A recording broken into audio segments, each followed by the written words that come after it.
Oh, oh, oh. Handiti, handiti, yeah.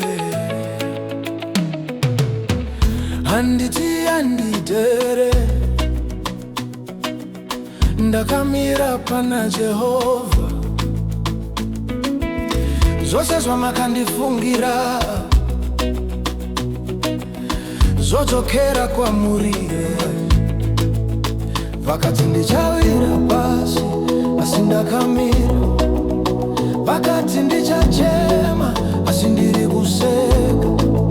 Jehova ndiye nhare yangu, ndakavharirwa neropa raJesu.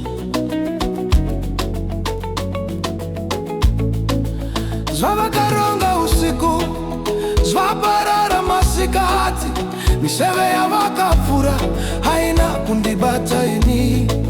Handifambi ndega, Mwari vari pamberi, shure kwangu kune moto, pamusoro pangu pane nyasha. Handitiye, handitizwa zvose, ndakachengetedzwa naMwari, zvese zvavakatuma kwandiri. Back to sender, back to sender, back to sender, oh, back to sender.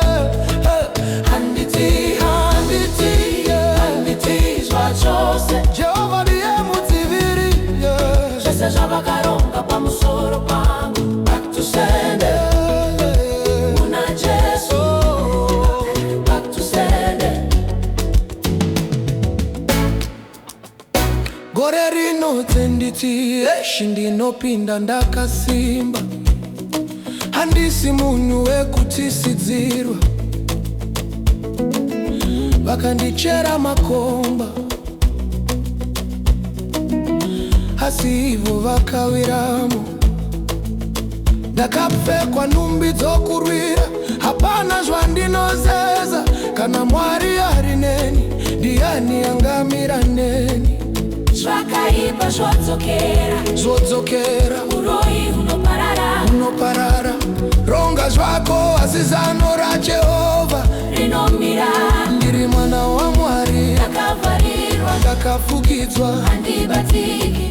Uyeyo, Ndakavharirwa, handibatiki.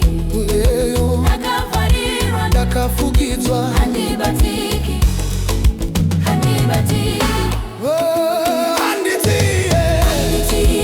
handitizwa Zvose ndakachengetedzwa naMwari, zvese zvavakatuma kwandiri. back to sender, back to sender, back to sender, back to sender. Oh, handitizwa Zvose Jehova munhare yangu, Jehova mudziviriri wangu. Ndichafamba ndisingachiswi, nokuti Mwari vaneni. Amen, amen.